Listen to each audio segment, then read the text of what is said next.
it starts at the bottom. So like the lowest of the food chain wouldn't have any oxygen, and then it slowly goes up. And then also in some instances it can choke out the life, and then you get fish kills. We don't need to think of the microscopic world. Even if you just think of the fisheries industry, they are impacted very negatively because of the Gulf of Mexico hypoxia. Hydrology is basically a study of water. We study movement of water, both surface water or groundwater. When I say surface water, it means water in lakes and streams and ponds. Okay, so we study their movement. Then there's also groundwater, the water that moves below the surface. In that case, the water moves through pore spaces and cracks and fractures in the rock. A big part of hydrologic science is the study of water pollution. Polluted groundwater can contribute that polluted water into the stream water and the vice versa. One thing I always tell in my class is that if you are taking good care of streams, you're taking care of the groundwater right below it, okay, and the vice versa. Okay, they are interconnected. Corn takes a lot of fertilizer, okay, a lot of nitrogen it takes, okay. So there are programs called best management practice in all the states, okay. I mean, millions of dollars are being spent to encourage people or the farmers to do best management practice. Now, if we want the farmers to do the BMP, the best management practice, we're going to have to, the researchers, the state, they have to tell them exactly what's the optimum utilization or optimum application of fertilizers. Okay, so we need to reduce basically the application of nitrogen and phosphorus based fertilizers. And there are actually programs. Iowa has an excellent program. Iowa has a nutrient research center at the Iowa State University. So the scientists in Iowa are doing quite a bit to suggest on how to reduce nitrogen and phosphorus in the system. And we can do that by the best management practice, knowing exactly how much to put and when. Do that, then we expect to see the problem of hypoxia zone to eventually go away. Can you give me your explanation of what the hypoxia zone is? Yeah, so it's where we have a excess of nutrients that gets gathered up in the Gulf of Mexico, right where it outlets in Louisiana. So that creates a large zone of overstimulation of nutrients. So what'll happen is we'll have big algae blooms. Those algae will end up dying and then make it an inhabitable zone for other creatures that are there. My name is Faith Luce, and I'm a watershed project coordinator for Black Hawk Creek. My main function is to bridge the gap between federal and state funding and producers. So I basically aid producers in any way to help remedy their resource concerns. So if that's soil loss, water quality issues. So we have conservation practice for that, like cover crops, saturated buffers, bioreactors, wetlands, no-till, stuff like that. Usually it starts with me going out to meeting with them on their farm and then doing a little tour and then talking about their concerns. And then usually I take everything that they say, I go back to the office, and I usually seek guidance from my boss, and then we talk about what to do, and then we give a call back and just kind of talk about what we've come up with and then what funds we can do. I would say my go-to practices are always going to be cover crops and also saturated buffers. Cover crops are going to be keeping a living root in the ground when you don't have a crop in the ground. So say after harvest you plant cereal rye and you keep that in until the spring, you plant into it and then you terminate it. So that kind of bridges that gap and that fuels all of the microbes in the soil, so that keeps your soil health intact, and it also improves it in some instances, and it also helps to build organic matter, which we do lose quite a bit of. Also, saturated buffers helps to decrease nitrates leaving tile water, so that kind of, if you do both of those practices, it improves soil and water health at the same time. This is a bioreactor pit. So we'll put a creek here. This will be our creek, is our blue. And then, so a field, say we have a field, this guy's field is like this. Nice. So then what'll happen, these guys will come in and tile this. This is what we call pattern tile. It'll be kind of like this along the field. And then it will outlet to your creek here. So you also have some here as well on this side. So this is just a small area of what it might look like. So what we do is between this area, so then we have also a buffer zone is what we like to see with. So this will be like grasses or, you know, flowers or native species or something like that. So what we do is we try to intercept that here. Is what we'll do is we'll take this, put in a control box, and then with that tile running in, that water will come into here,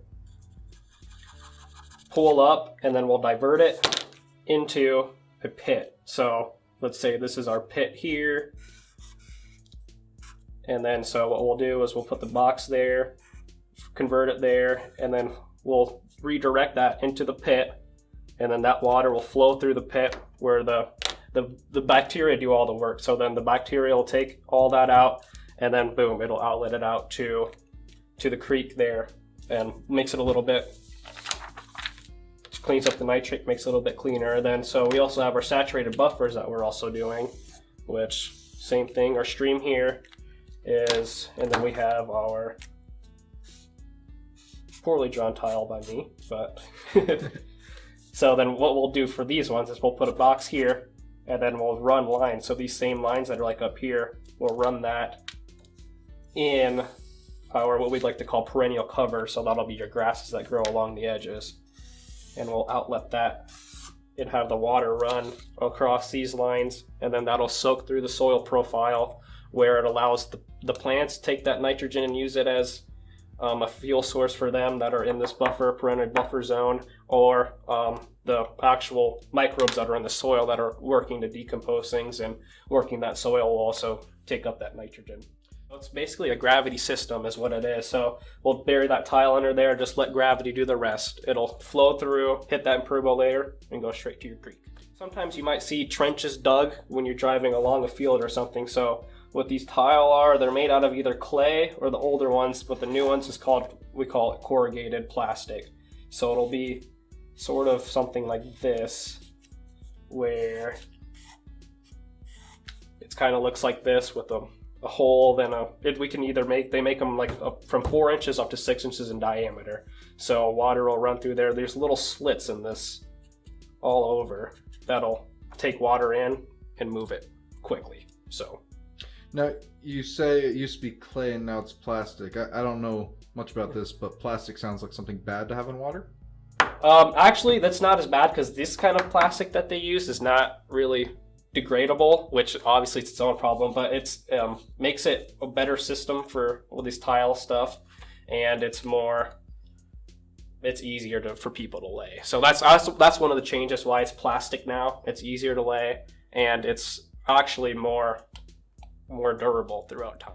The first thing that I do is I set out all of my equipment, and then I get my bucket and I go and fetch water. I clean it out a little bit, and then I take my final sample of water that I'm going to actually be like testing, and then I take it back to my tailgate, and then I just use the meters that I have. I have my pH and dissolved oxygen meter here. This probe here does dissolved oxygen, this does pH. And what you do is it might be slow to turn on. What you do is it tells you when all of the probes are connected. You put these in the water, which usually is right out of the canister just because it's deep enough and it won't affect any readings. And then once this all pulls up, you click read, and then in a few seconds it gives you an accurate reading of pH and dissolved oxygen. Okay, so this is our turbidity meter. So this will sample, it will give you an accurate reading of how much soil is suspended in the water table, well, the water column, I mean. So what you do is you fill this up to this line with water, and you wipe it off to make sure that there's no fingerprints or water droplets on it. You put it in here with the line facing you, and then you turn it on, and then it shines light through it, which then refracts off of any soil particles that are present, and then it gives you a reading. The project that I work on is very young. We're starting our 3rd year of being funded. And so when I first took the job, I had to establish the water sampling sites. So if you take a project that's been around for a while, usually those are already predetermined from the first coordinator. I chose within our priority watershed areas. So areas of highest concern, I split up 10 sites between those 3 areas, and I looked for areas that were at the beginning of the watershed, towards the middle of it, and towards the end of it, just to kind of see how it goes throughout. Watershed is a hydrologic unit where it's basically an area where the available water, like from stream water or the rainwater, they converge toward a common outlet, okay, or a standing body of water. Now, you can divide the watershed into sub-watershed, because if you think of the streams have tributaries, right? So you can also consider sub-watershed for each of the tributaries joining into a large watershed. Mississippi watershed is a large watershed. Okay, I mean, it's draining like 10, 12 states, right? So all the big rivers, small, and their tributaries that are joining eventually are getting into Mississippi. If you think of where we are, you know of the Dryden Creek, okay, watershed around here, okay. So the Dryden Creek empties its water into Cedar. Then Cedar goes all the way down to Conesville, Iowa, to empty its water into Iowa River. And then the Iowa River runs east to Mississippi. Okay, so we are actually, I mean, Dryden Creek itself is a watershed, but Dryden Creek can be a sub-watershed of Cedar River watershed. And then the Cedar River watershed can be a sub-watershed of the larger Mississippi. So it's just a matter of scale, how you want to look at it. So definitely, any water that falls on campus here eventually ends up in Mississippi. There are hundreds and hundreds of nitrogen and phosphorus based projects that are being done. The state of Iowa and other states, the agricultural states, they are routinely monitoring level of nitrogen, phosphorus, and other things dissolved in water. As you know that you are involved in our routine monitoring project. In our program, we are routinely monitoring 13 sites in the Dryden Creek, and we are measuring nitrate, chloride, sulfate, and other things. We are doing quite a bit in Cedar River.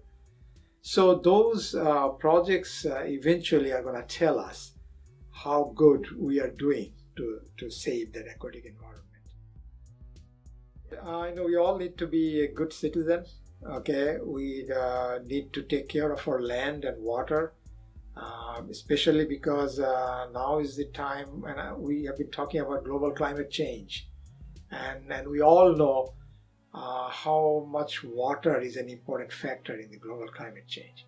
So we need to take care of water, we need to take care of our land, we need to understand what the best management practice is. Okay, we don't need to always think that it's for others to do, it's for the farmers to do. We all individually can do our part to save our water. So in the end, we're actually saving this planet.